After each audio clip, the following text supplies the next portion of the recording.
Kom ons sluit ons oop vir 'n oomblik. Hemelse Vader, ons dankie vir die goedheid en die liefde in ons lewens. Dankie vir die voorreg om hier saam te wees vanmôre. Ons wil nou ons harte oopmaak om die woord te ontvang, die woord wat U vir ons het vandag. Dankie dat U ons liefhet en dankie dat U 'n kragtige woord vir ons gee. In Jesus naam. Amen. Halleluja. Welkom almal. Ons 'n bietjie in die woord tyd spandeer vanmôre. My titel vanmôre is jou daaglikse geloof. Jou daaglikse geloof. En ek wil oopmaak by Hebreërs hoofstuk 11. Hebreërs hoofstuk 11 en ons gaan lees van vers 6 af. En dit staan daar: en sonder geloof is dit onmoontlik om God te behaag. Want hy wat tot God gaan, moet glo dat hy is en 'n beloner is van die wat hom soek. Deur die geloof het Noag, toe hy 'n goddelike waarskuwing ontvang het, aangaande wat nog nie gesien was nie, met eerbiedige vrees die ark gereed gemaak, tot redding van sy huisgesin, waar hy die wêreld veroordeel het en 'n erfgenaam geword het van die geregtigheid wat volgens die geloof is. Deur die geloof het Abraham, toe hy geroep is, gehoorsaam weggetrek na die plek waar hy as sy erfenis sou ontvang. En hy het weggetrek sonder om te weet waar hy sou. Okay, so ons sien geloof is baie belangrik.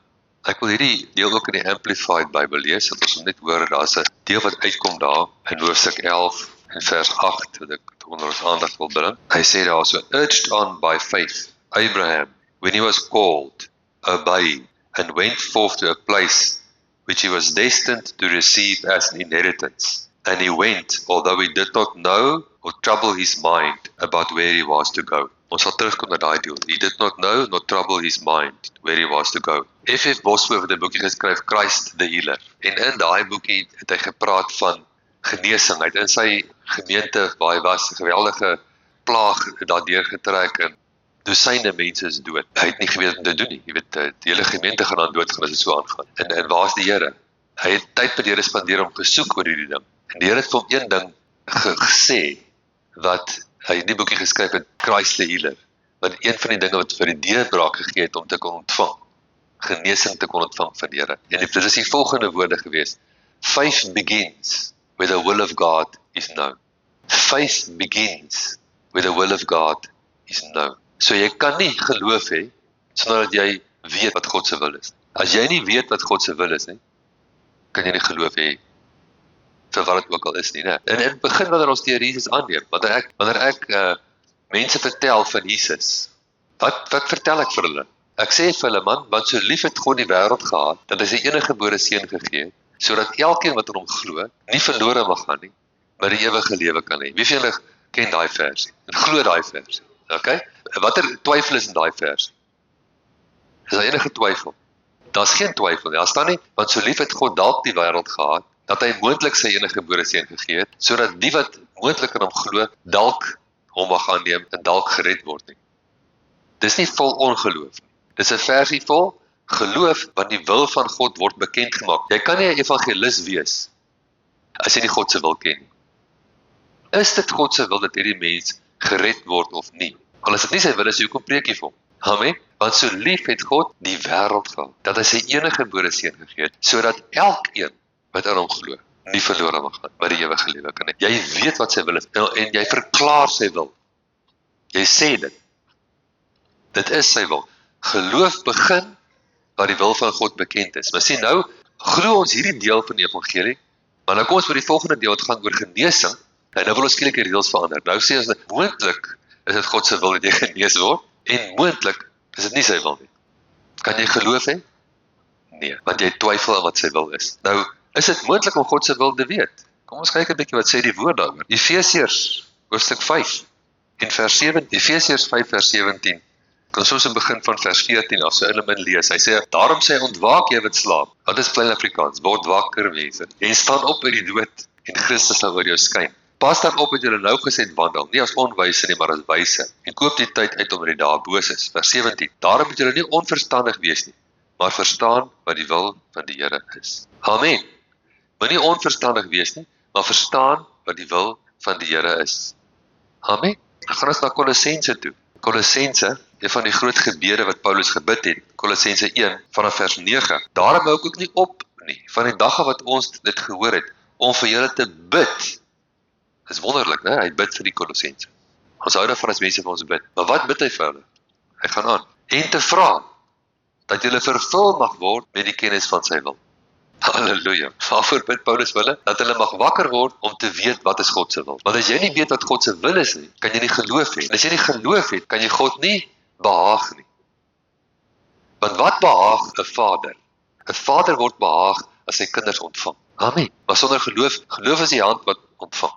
Nou Galasiërs hoofstuk 1. Galasiërs hoofstuk 1 gee Paulus vir ons nou die wil van God. Daar's baie plekke waar die wil van God vir ons duidelik gee. Kom ek sê vir jou een ding, God se woord is God se wil. As God se woord nie God se wil was, dan maak dit hom 'n leienaar, né? Maar God is nie 'n leienaar nie. Ons het gesing vanoggend, hy is altyd dieselfde. Gister, vandag tot in ewigheid. Nou, sy woord is sy wil. Galasiërs 1 vers 3. Guns vir julle en vrede van God die Vader en ons Here Jesus Christus. Luister nou mooi. Wat homself gegee het vir jou sondes, sodat hy jou kan uitred uit die teenwoordige bose wêreld. Halleluja. Wat is redding? Redding is nie dieselfde as wedergeboorte nie. Dit is meer as wedergeboorte. Wedergeboorte, om gebore te word, is in iets in. Om gered te word, is uit iets uit. Okay? So, ek gaan nie sê ek word gered in 'n familie in nie. Ek word gered van 'n probleem. Ek word gebore in 'n familie in. Amen. Die dag as ek Jesus aanneem, dan word ek gebore in 'n nuwe familie in. Maar nou is daar allerlei goeders rondom my, wat wil kom steel van my, wat wil kom steel en slag en verwoes, né? Sê die Bybel in Johannes 10 vers 10. Jesus het nie gekom om te steel en te slag en te verwoes nie. Hy het gekom dat ons lewe kan hê en dit in oorvloed. Die dief kom om te steel, te slag en te verwoes. Dit wat steel is die dief. Dit wat slag is die dief. Dit wat verwoes is die dief. Is God 'n dief? Nee. Amen. Jesus het gekom dat ons lewe kan hê in oorvloed. Maar nou moet ons leer om te ontvang. Nou die eerste ding wat ons moet leer hoe om te ontvang is ons moet sy wil kan onderskei. As ons nie weet wat sy wil is nie, dan kan ons nie geloof hê nie. Hy sê hy het homself gegee. Mense vra hoekom doen die Here nie iets nie? Hoofsaaklik want hy het klaar iets gedoen. Hoekom ontvang jy nie bietjie? O nee, ons like nie daai deel nie. Ons sal alles met die Here se skuld wees. Die vrou wat u vir my gegee het, al hierdie moeilikheid gemaak. Ons wil nie self verantwoordelikheid vat nie, maar die verantwoordelikheid lê nie by hom, dit lê by my om te ontvang. Wat homself gegee het, sê die hart op saam met my, wat homself gegee het vir my sondes, sodat hy my kan uitred uit die teenwoordige bose wêreld, volgens die wil van ons God en Vader. Daar sy wil. Halleluja. Dis nie ek wat dit sê, dis die woord. Die woord sê God, die wil van God die Vader is dat jy uitgered moet lewe. Bo hierdie bose teenwoordige wêreld. Uitgered. Redding is uit iets uit. By die hart glo tot geregtigheid. Dis wedergeboorte. By die mond bely ek tot redding. My mond kry my die moeilikheid uit. As ek my mond volmaak met sy woorde. Die wil van God is redding. Nou geloof is 'n vrug van die gees, dis nie 'n vrug van die siel nie. Wat is die verskil? Jou siel is jou denke, jou wil en jou emosies. In die Engels sal ek dit so stel, jou mental, die mental deel van jou. Wat is 'n goeie Afrikaans woord vir mental? The mental realm, né? Die realm van die denke. Dis jou siel, redenasies. Maar jou gees is nie jou siel nie. Tessalonisense 5, 1 Tessalonisense 5 vers 23 sê, praat hy van jou gees en siel en liggaam. Hy skei die drie, natuurlik in Hebreërs 4, dit was laasweek gelees. Die woord van God maak skeiding tussen die siel en die gees. So jou gees is jy. Johannes 4 sê vir ons, God is gees. En die wat hom aanbid, moet hom in gees en waarheid aanbid. As God gees is, en ek is in sy beeld gemaak, wat maak dit my? Gees. Ek is 'n gees, ek het 'n siel, en ek bly in 'n liggaam. Dis my erfsoet. As ek hierdie liggaam verloor, dan moet ek 'n ander plek toe gaan. Ek moet hom oppas. Maar my siel is my denke, die realm van die denke. Dis die realm wat die duiwel jou wil aanvat. Die duiwel wil jou aanvat in jou sielsrealm. Maar jou oorwinning lê nie in jou sielsrealm. Jou oorwinning lê in die geestesrealm. Jy moet hom uit die sielsrealm vat in die geestelike realm waar jy gaan wen. As die duiwel begin redenasies maak, hy kom altyd met gedagtes. Dis hoekom 2 Korintiërs hoofstuk 10 vir ons sê ons moet elke gedagte gevange neem tot gehoorsaamheid aan Christus. Jesus was die voorbeeld geweest. Hy loop in die woestyn, hy het 40 dae gevas, hy's honger. Hy kry skielik 'n gedagte. Net 'n gedagte. As jy die seun, hoor nou mooi, kom jy so slinks kom die duiwel. As jy die seun van God is, hoekom sê jy nie vir die klippe brood te word nie? Jesus erken dat hierdie gedagte is Satan. Maar jy kan dit dadelik erken met die woord as jy die seun van God is. Ek bedoel, hy gee homself so lekker weg, né? Hy kom met daai ongeloof, stink so. En wat doen Jesus met daai gedagte? Hy antwoord die gedagte met die woord. Hy was vol van God se woord. En hy sê, daar staan geskrywe, die mens sal nie leef van brood alleen nie, maar van elke woord uit die mond van God. Satan kon niks regkry met Jesus nie, want Jesus het nie Satan se gedagtes gevat. En as jy nie Satan se gedagtes in jou lewe vat, gaan hy met jou ook niks regkry. Geloof is 'n geeskrag wat geproduseer word wanneer die woord van God in kontak kom met die gees van die mens. Jy moet die woord in jou hart inkry. Amen. Nou wat sê Romeine 10 vers 8? Hy sê, naby jou is die woord in jou mond en in jou hart. Dis die woord van geloof wat ek, Paulus, preek. So Paulus het gepreek, dat as jy 'n probleem het, waar jy krag van God nodig het, om 'n deurbraak te bring in jou lewe, dan is die geheim, nie om ver oor die see te gaan, om 'n ou te gaan soek wat baie krag het nie, of dit af te pleit van die hemel af.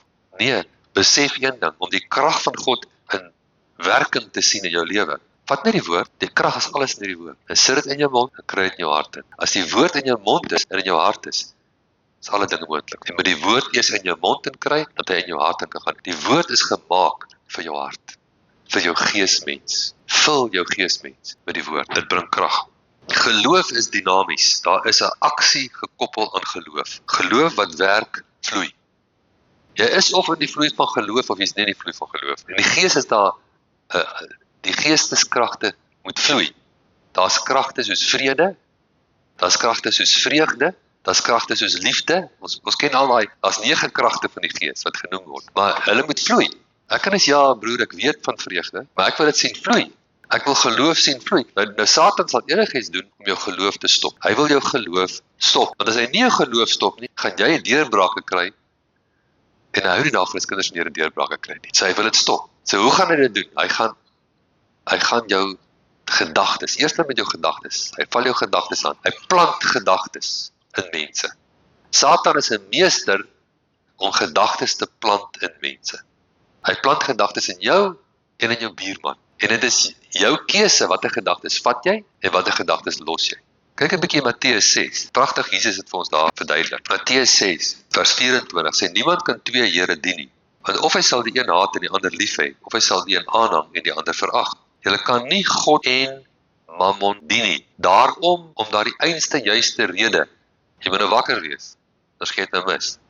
Om daardie einste juiste rede sê ek nou vir jou, moenie jou kwel oor jou lewe. Dis 'n opdrag. Nou die King James sê baie mooi, hy sê, therefore, because you cannot serve God and Mammon, therefore, I say unto you, take no thought for your life. Moenie die gedagte vat, wat die Afrikaans sê, moenie jou kwel oor jou lewe nie. Haal hom sy uitmekaar, hy sê, moenie 'n gedagte vat oor jou lewe nie. Vat geen gedagte oor jou lewe, wat jy sal eet, wat jy sal drink, of oor jou liggaam, wat jy sal aantrek. Nou vers 31 sê hy, daarom moet jy die heel nie kwel en sê.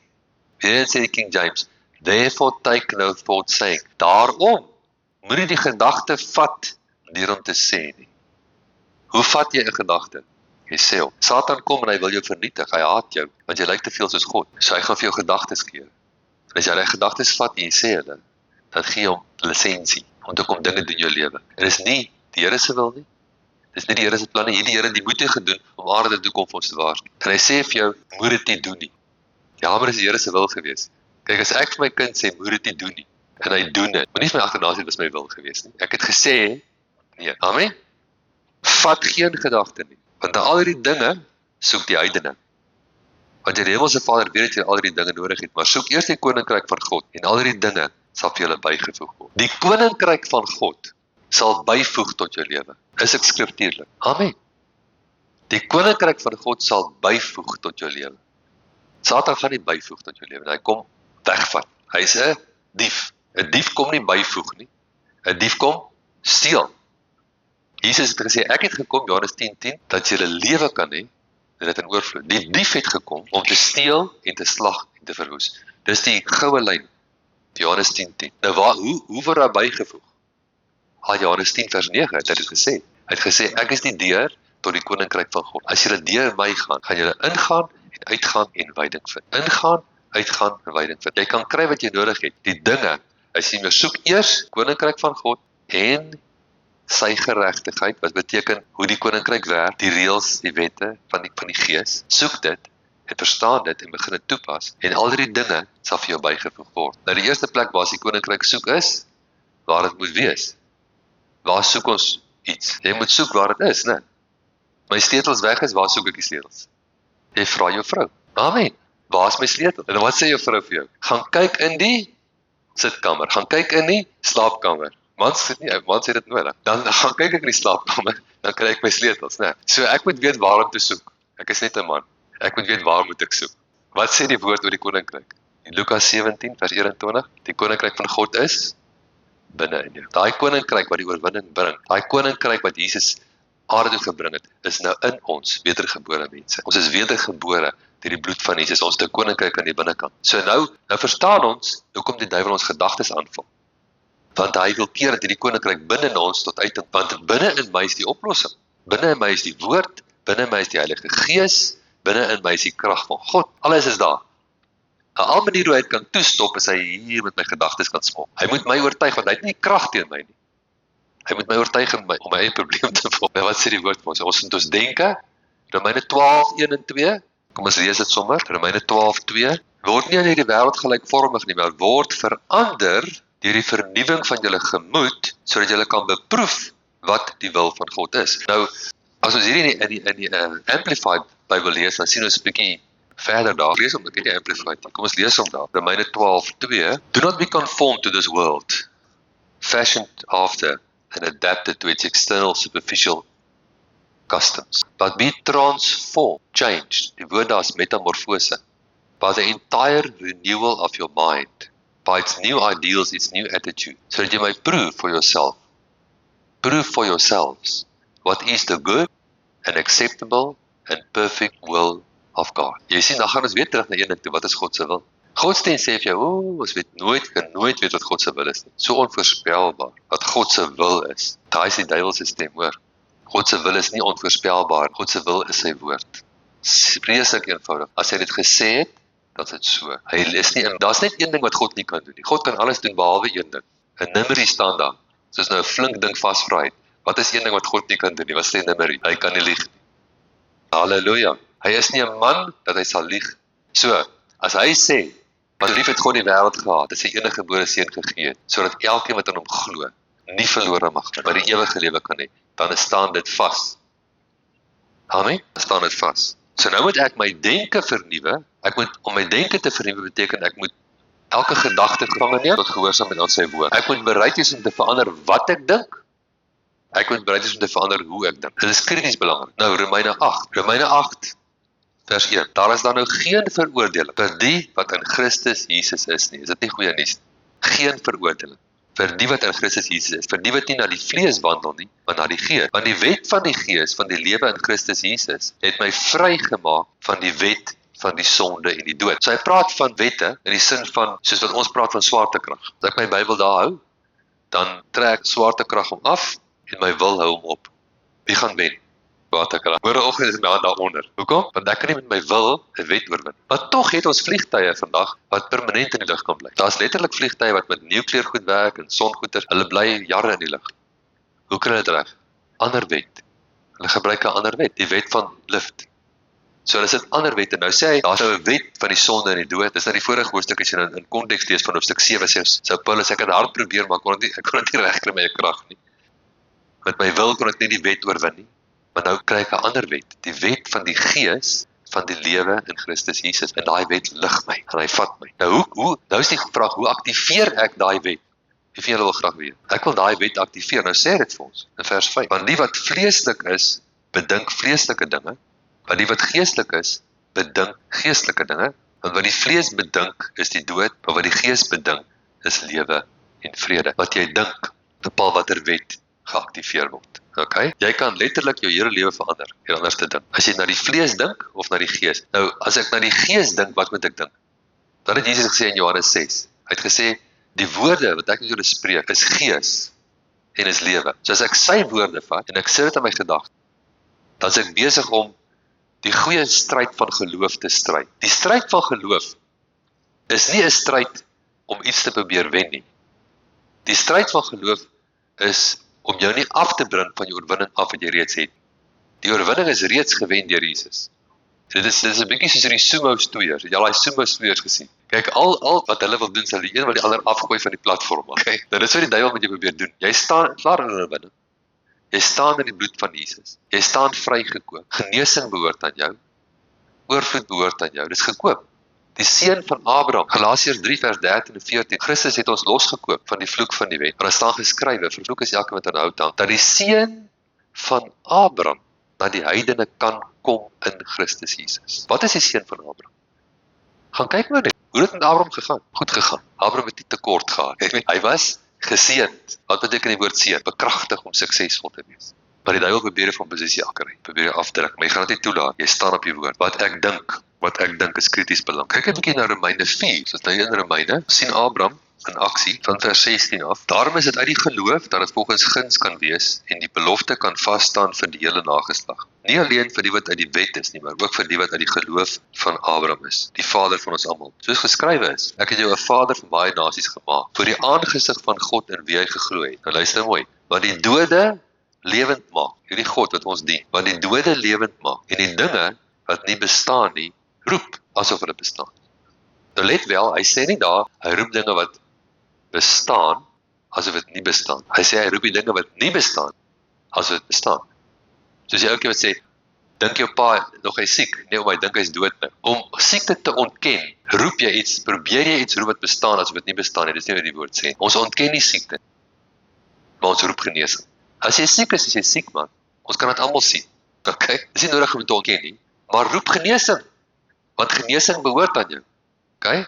Ons kan dalk nie genesing met ons oë sien, ons liggaam voel nie genees nie, ons voel sleg, maar wat moet ek roep as ek nie gesond is nie? Roep gesondheid, want die bloed van Jesus behoort gesondheid aan my. 1 Petrus 2 vers 24, nou die King James vertaling sê hy baie mooi, hy sê, who his own self bore our sins. Jy kan ook baie persoonlik maak, jy kan sê, who his own self bore my sins, in his own body, on the tree, that I can be dead to sin, and be alive unto righteousness. By whose stripes you are healed. Amen. Hy bring jou eers naby. Hy sê, hy het sy eie self, in sy eie liggaam, jou sondes gedra op daai kruis. Dat jy dood kan wees vir sonde, en dat jy lewendig kan wees vir geregtigheid. Jy staan volmaak vir hom. Nie wat jy gedoen het of nie gedoen het, dis 'n geskenk. Geregtigheid is 'n geskenk, wat ek vat met geloof. Dit vat geloof om geregtigheid te vat, wanneer ek nie geregtig voel nie, of geregtig lyk, maar dit is 'n geskenk. Geloof roep die dinge, wat jy weet aan jou behoort, maar nog nie kan sien nie. As jy 'n hond het, die hond se naam is Pote, en jy kyk by die agterdeur uit, en jy sien nie vir Pote nie, maar is tyd vir Pote om te eet, wat gaan jy maak? Jy gaan sê, Pote, Pote, okay? Hoekom? Dink jy jou buurman gaan sê, maar die ou is bietjie koekoes, want hy sien nie vir Pote nie, maar hy sê Pote. Jy sal net te sê wat jy sien. Om geloof is soos dit roep iets wat jy weet aan jou behoort, maar jy nie kan sien. Jy weet Pote is joune. Jy weet jy het 'n hond met die naam van Pote en jy weet hy is joune. Nou wat moet jy doen as jy hom nie sien nie? Jy roep hom. En afhangende van hoe ver Pote is van jou af, gaan dit korter of langer vat, maar hy gaan uit. Ek waarborg dit, val as hy honger genoeg is, hy sal kom. Goed, so jy moet geloof roep die dinge wat nie bestaan nie, asof dit bestaan, totdat dit bestaan. Geloof roep die dinge wat nie bestaan nie, asof dit bestaan, totdat dit bestaan. Amen. Geloof roep die dinge wat jy weet aan jou behoort, maar nog nie kan sien. Dit is nie geloof, sê net maar jy staan in geloof vir genesing in jou liggaam. Een of ander probleem val jou liggaam aan, en nou staan jy in geloof. Jy probeer in geloof te staan vir genesing. Kom ons stel dit so. Hier's 'n paar traps, wat die duiwel baie keer vir mense stel. Die eerste een is, jy voel fantasties, so jy moet genees wees. Jy kan nie jou geloof berus op hoe jy voel nie. Of dit nou sleg of goed is. Jy is nie genees omdat jy goed voel nie. En jy is nie genees omdat jy sleg voel. Dit gaan nie oor hoe jy voel. Amen. Geloof gaan oor wat die woord sê, en die woord sê deur sy wonde is ek genees. Die ou wat dit nie verstaan nie, hy gaan fantasties oor die maan wees omdat hy goed voel, en hy gaan down en dom soos hy sleg voel. Amen. Maar die een van die twee is geloof. Geloof roep die dinge uit die gees uit in die fisiese realm in. Die geloof, die geesrealm gee nie om hoe jy voel. Daar staan nie deur sy wonde jy genees as jy goed voel nie. Amen. Daar staan net punt, deur sy wonde is jy genees. Amen. Jy moet dit roep. Nou goed, hier is nog 'n trap wat die duiwel graag stel vir mense wat staan vir genesing. Hulle kom na die pastoor en sê, pastoor, ek gaan nou volgende week 'n dokter sien.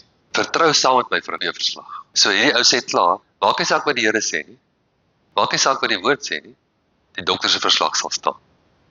Amen. Wie weet in daai trap al. Vertrou saam met my vir 'n goeie verslag. Ek gee nie om wat die dokter se verslag sê nie. Dis nie die Here se verslag. Jy het 'n goeie verslag voor die dokter toe gaan, na jy by die dokter was, en maak nie saak wat die dokter gesê het nie, jy het een verslag wat jy glo, en dit is deur sy wonde is ek genees. Amen. Daar is 'n getuienis van 'n vrou wat, sy het 'n knop ontdek in die bors, en sy is dokter toe, en hulle doen toe 'n scan. Terwyl die scan doen, draai die dokter toe die skerm na haar toe, en wys Fabel. Kyk hierso op die skerm, kan jy dit sien, dit is ons area of concern, is hierdie. En so, toe sy dit sien, toe sê sy vir die Here, ag Here, as ek dit net nie gesien het, dis nou so werklik vir my. En die Heilige Gees praat met haar en sê vir haar, wat is vir jou meer werklik? Wat jy sien of wat ek sê? Dis die Here, wat u sê, is meer werklik. Dus hy dit sê, toe verskyn daar 'n lig op die skerm, soos 'n ring. Hy gaan in, dis weg. Voor hulle oë verdwyn die knop uit haar bors. Wat u sê, is meer werklik as wat ek sien. So ons moet besef, ons is geestelike wesens. Geloof is 'n geestelike krag. Dis 'n krag wat gryp, wat in die geestelike realm is. 'n Realm wat ons nie kan sien nie. Ek kan nie die geestelike realm sien met my fisiese oë nie. Ek kan nie vat aan 'n gees of 'n engel gedink, maar dit is om my. Dit is daar. Ek kan dit wel ervaar. Een van die maklikste maniere waar jy kan dit ervaar, as jy geen ander ondervinding het nie, dan het jy een ding, jy het 'n gewete. As jou gewete al ooit met jou gepraat het, dat jou gees van jou, dat die stem van jou gees met jou gepraat. Jy ry op die pad, ry verby jou buurman se plaas en daar staan 'n paar vetskape langs die pad. Jy kry 'n gedagte, miskien moet ek gou stop en een van sy vetskape in my kattebak laai. Praat jou gewete met jou, sê, "O, dit is nie reg." Daai gewete is die stem van jou gees. Dis waar jy kan begin. Hoe meer jy in die geestelike realm werk, hoe meer jy God se woord mediteer, sy woord spreek en jou tyd met die Here spandeer, hoe sterker word die stem van jou gees, hoe duideliker kan jy dit hoor. As die stem van jou gees al hoe sterker word en duideliker word, dan hoor jy dit al hoe beter. Dis elke van ons se verantwoordelikheid om daai stem te hoor. Dit kan jou lewe red. Dit kan jou lewe red. Joe van der Berg het daar in Kerkstraat afgestap in Pretoria in 1980. Hy is ons pastoor gewees wat ons gedoop het en hy het werk toe gestap in 1980. En duidelik het die Heilige Gees hom gesê stop, en hy het gestop. Die Heilige Gees sê vir hom stap om die blok, en hy stap om die blok, en toe hy halfpad om die blok is, toe gaan in 1980 Pretoria 'n bom af, presies waar hy sou gewees het. 80 mense dood.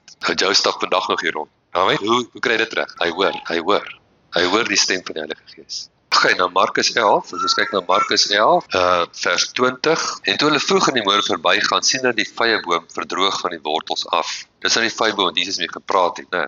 En Petrus het onthou en vir hom gesê, Rabbi, kyk, die vyeboom wat u vervloek het, is verdroog. Jesus antwoord en sê vir hulle, julle moet geloof in God hê. Want voorwaar ek sê vir julle, dat elkeen wat vir hierdie berg sê, hef jou op en werp jou in die see, en nie in sy hart twyfel nie, maar glo dat wat hy sê sal gebeur. Hy sal verkry net wat hy sê. Daarom sê ek vir julle, alles wat julle in die gebed vra, glo dat julle dit ontvang, en julle sal dit verkry. Kyk, kom ons lees dit in die Amplified vertaling ook. Markus 11 vers 20. In the morning, when they were passing along, they noticed that the fig tree was withered completely away to its roots. And Peter remembered and said to him, Master, look, the fig tree which you doomed has withered away. And Jesus replying, said to them, have faith in God constantly. Constantly. Ons titel volgende is jou daaglikse geloof. Jy moet daagliks geloof hê. Geloof vir elke dag. Jy moet dit elke dag oefen. Oefen en beoefen geloof. Wees 'n man en 'n vrou van geloof. Al is dit vir 'n paar sokkies, man. Probeer jou geloof oefen vir iets. And truly I tell you, whoever says to this mountain, be lifted up and thrown into the sea, and does not doubt at all in his heart, but believe that which he says will take place, it will be done for him. For this reason I am telling you, whatever you ask for in prayer, believing, trust and be confident that it is granted to you, and you will get it. Be confident that it is granted to you, and you will get it. So wat het Jesus gedoen? Hy het gepraat met die boom, en hy het voortgegaan met sy dag. Want die meeste Christene, hulle praat met die boom, hulle praat baie langer as Jesus. Jesus het een sinnetjie gepraat. Kyk, hulle bid daai boom, hulle bespoeg hom en bid hom. En dan as hulle klaar is, dan kyk hulle vir die boom. Hulle staan en kyk 'n hele rukkie vir die boom. Kyk, gebeur daar iets. Dis nie wat Jesus gedoen het. Hy het aangegaan. Hy het nie verder aandag aan die boom gegee nie. Dis soos Abraham. Abraham het sy eie liggaam, hy het weggekyk van sy eie liggaam. God gee hom 'n belofte. Hy sal 'n vader word. Maar hy's amper 100 jaar oud. En sy liggaam is klaar. Maar hy kyk weg van sy liggaam en hy kyk na God se woord. En God gee hom 'n prentjie om na te kyk. Hy sê, Abraham, in die nag kyk na die sterre. In die dag kyk na die sand. So sal jou nageslag wees. Hy gee letterlik vir Abraham 'n prentjie om te kyk in die nag en 'n prentjie om te kyk in die dag. Abraham kyk weg van een prentjie na die ander prentjie. Dis baie kragtige beginsel. Jy kan nie aanhou kyk na die probleme en praat oor die probleme, kyk na die probleme en praat oor die probleme. Jy moet praat met jy sien, die wêreld praat oor hulle probleme. Koninkryksmense praat met hulle probleem. Halleluja. Begin om te praat met jou probleem. Daar was 'n ou in die koöperasie gewees met my pa. Ek was saam met my pa eendag in die koöperasie. Die ou se naam was Andries Verdriet. Nou Andries het altyd 'n verdrietige storie gehad en in een jaar is die mielies pragtig. Ons staan dan by die toonbank by die koöperasie en my pa kyk om sy sê, Andries, wat sê jy nou? Dit is 'n mooi jaar, né? Mielies groei, wat gaan Andries oor pa? En hy sê vir my pa, Tinus, weet jy op daai mielies grond nou uit. As jy wil kerm, kan jy. Maak nie saak wat gebeur. Geloof is om sterk geloof te ontwikkel. Is om te leer om sterk te ignoreer. Sekere goed moet sterk geïgnoreer word. Abraham moes sy eie liggaam ignoreer. Hy moes sy vrou, saam met wie hy bly, sy liggaam ignoreer. Want sy was ook oud. Hy moes sy eie probleem ignoreer, hy moes die ander mense probleem ook ignoreer. Hy moes kyk na wat God sê. God het gesê, Vader van die menigte, ek noem jou Vader van die menigte. Jy sien toe God Abraham sy naam verander hy Abraham sy belydenis. Want nou moet hy homself noem wat God hom noem. Noem jy jouself wat God jou noem? Wat noem God jou? Hy noem jou meer as 'n oorwinnaar. Amen. Noem jy jouself so? Van die oomblik wat Abraham homself begin noem het, wat God hom noem, Vader van die menigte, was dit 3 maande toe Sarah swanger. Amen. Dis amazing. Kom ons gaan na Markus 4 toe. Dis in Markus 4 van vers 13 af. Jesus sê vir hulle, begryp julle nie hierdie gelykenis, die gelykenis van die saaiër. En hoe sê hulle al die gelykenisse verstaan? Hierdie gelykenis bevat 'n sleutel tot al die gelykenisse. Dan gee hy die sleutel. Die saaiër saai die woord. So die sleutel tot die gelykenis is die woord is saad. Jou hart is grond. Onthou julle aan Spreuke 18 vers 20 en 21, daarso sê hy, in die King James sê hom so mooi, hy sê a man's belly. Wat hy daarmee bedoel is jou innermost being, jou gees sal versadig word met die woorde van jou eie mond. Jou gees produseer jou lewe. Jou lewe, Spreuke 4 sê, bewaak jou hart meer as alles wat bewaar moet word, want daaruit vloei die kragte of die oorspronge van jou lewe. Wat gebeur in jou lewe, vloei uit jou eie hart uit.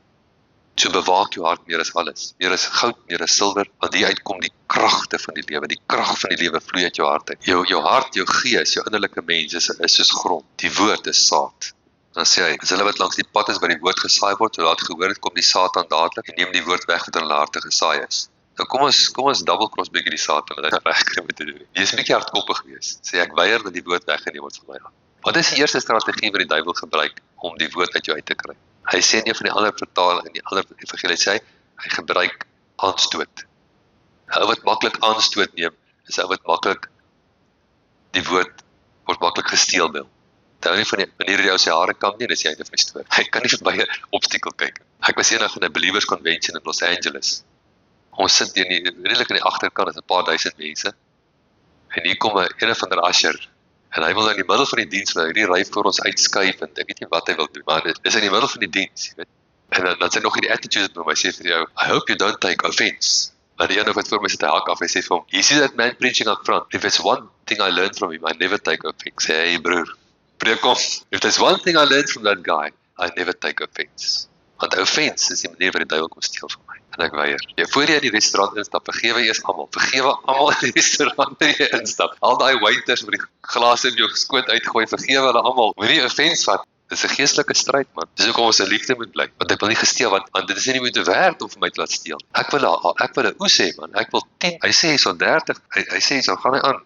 Net soos hulle ook beweeg rotsagtige plekke gesaai word. As hulle die woord hoor, dadelik met blydskap aanneem, maar geen wortel in hulle self het nie. Dit is net vir 'n tyd. Later as daar verdrukking of vervolging kom terwyl hulle van die woord struikel hulle dadelik. Nou ja, jou ouma bel jou en sê vir jou, ek hoor jy's nou in daai snaakse kerk. Jy gaan net van die een ditch na die ander ditch toe, né? En daar sê hy uit is, dan sê nee ouma, en dan sê die woord uit jou, jy struikel dadelik. Jy moet nie worry wat sê ander mense nie.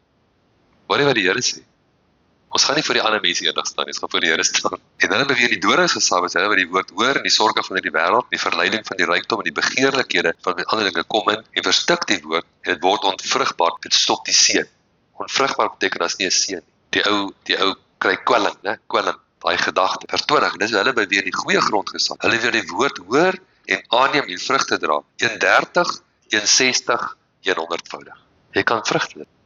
Halleluja, halleluja. Ek onthou, ons het toe ons net getroud is, bring die Here hierdie woord na ons toe om te saai.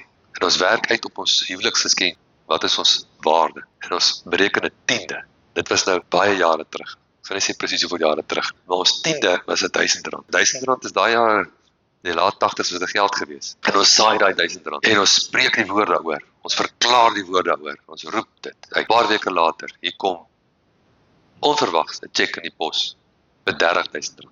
30voudig. 60 was oké. Dis oké. Ons het ten minste 'n oes gekry. Amen. 30voudig, 60voudig, 100voudig. Nou sê hy hierso, vers 24, en hy het vir hulle gesê, pas op wat julle hoor. Met die maat waarmee julle meet, sal vir julle gemeet word. En daar sal bygevoeg word vir julle wat hoor. Praat van die woord, né? Dis die konteks hier, die woord. Wees versigtig as jy die woord hoor. Jy beoordeel nie die woord en die woord beoordeel jou. Vers 25, want wie het? Wat het? Die woord vir hom sal gegee word. Wie nie die woord het, vir hom sal weggeneem word ook wat hy het. Hoekom? Jy het nie verdediging. Die Satan sal kom, hy kom steel, hy is nie dief. Wat is die woord? Wat sê Efesiërs 6? Dis die swaard van die gees. As hy dief kom en maat, ek trek my swaard uit. Halleluja. Trek hy swaard uit en ek steek hom. Sê Satan, jy haal jou hande van my finansies af. Jy haal jou hande van my vrou af, van my kinders af, van my finansies af, van my lyf af. En ek verklaar, deur sy wonde is ek verklaar, ek is die geseënde en die geneesde en die begunstigde van my Vader. In my life, he is abundant. Amen. Ek verklaar dit, ek spreek elke dag, ek roep dit. Nou, daar is 2 versies wat ek wil afsluit met hier in Romeine, 14 en 15. Versies wat ons baie mooi sal kyk, nog heel wat moet lees, baie kragtige versies. Eers in Romeine 14, 17, hy sê daar, want die koninkryk van God, waar is daai koninkryk? Binne in jou. Is nie spys en drank nie. Wat beteken dit? Dis nie allerlei reëls en regulasies. Mense wil so graag weer Jode word en reëls en regulasies. Hy sê die koninkryk van God is nie spys en drank nie. Maar hier kom dit. Geregtigheid, vrede en blydskap in die Heilige Gees. Eers geregtigheid. God het hom wat geen sonde geken het, sonde vir my gemaak, dat ek kan word die geregtigheid van God in hom. Ek is nou sy geregtigheid. God het hom wat geen sonde geken het nie, sonde vir my gemaak, dat ek kan word. Een oomblik is 'n geskenk. Romeine 5:17 sê die geskenk van geregtigheid. Hy sê die wat kan ontvang, die geskenk van geregtigheid en oorvloed van guns sal heers in hierdie lewe. Ons sal heers in hierdie lewe. Wat bring geregtigheid? Vrede. Groot is jou vrede. Jesus het geweldige vrede gehad. Hy het so 'n vrede gehad dat on hom was. Daar's geskiedkundige skrywers wat geskryf het oor die kruisiging. Dat het gesê, het was absoluut 'n demoniese chaos. Demoniese chaos. En die enigste vrede wat daar was, is by die beskuldigde man. Amen. Kon nooit sy vrede van hom weg. Dis 'n krag. Wat het hy gesê in Johannes? Gesê, my vrede laat ek julle na. En dan, blydskap. Wat maak Paulus as hy in die tronk is? Hoe lank was Paulus in die tronk? Party mense sê, hy het die brief van Filippi uit die tronk uitgeskryf. I'm sorry, hy was te kort daar vir 'n brief te skryf. Hy was 'n paar ure in die tronk. Wat doen hy toe? Hy laat vreugde uit sy gees uitkom. Wat gebeur met die tronk? Bars oop, vensters, deure. Die tronkbewaarder wil homself doodmaak, want hy weet is nou tikkets. Stop die ou, bly na die Here, begin die kerk in Filippi in sy huis. Roep die stadsraad, hulle sê jy kan hom maar gaan. Hy sê net jy kan gaan nie, niks van kan gaan nie. Ek soek die stadsraad hier in hulle togas. Gaan lees dit. Hulle kom met hulle togas en lei ons uit. Wie is nou in beheer? Die koninkryk. Paulus demonstreer die koninkryk. Halleluja. Dis 'n bietjie ander kant van die saak, né? Vers 13 van hoofstuk 15, Romeine 15:13. En mag die God van die hoop is jou prentjie wat jy sien. Dis die prentjie. Abraham se hoop was sterre aan die hemel, sand in die seestrand. Dit sal vir jou ook 'n prentjie gee. En mag die God van die hoop jou vervul met alle blydskap en vrede deur die geloof. Hoe weet ek staan in geloof? Ek is vol vrede en vol blydskap. Dat jy oorvloedig kan wees in die hoop deur die krag van die Heilige Gees. Halleluja. Kom ons bid saam. Hemelse Vader, ons dankie vir hierdie kosbare woord. Dankie vir die liefde vir ons. Dankie dat ons doeners van hierdie woord kan wees, nie net hoorders wat onsself bedrieg nie. Ek bid dat hierdie woord sal ingang vind in elke gees, dat elke geesmens sal opstaan en dat ons in oorwinning sal leef tot U eer, tot U verheerliking. In Jesus naam. Amen.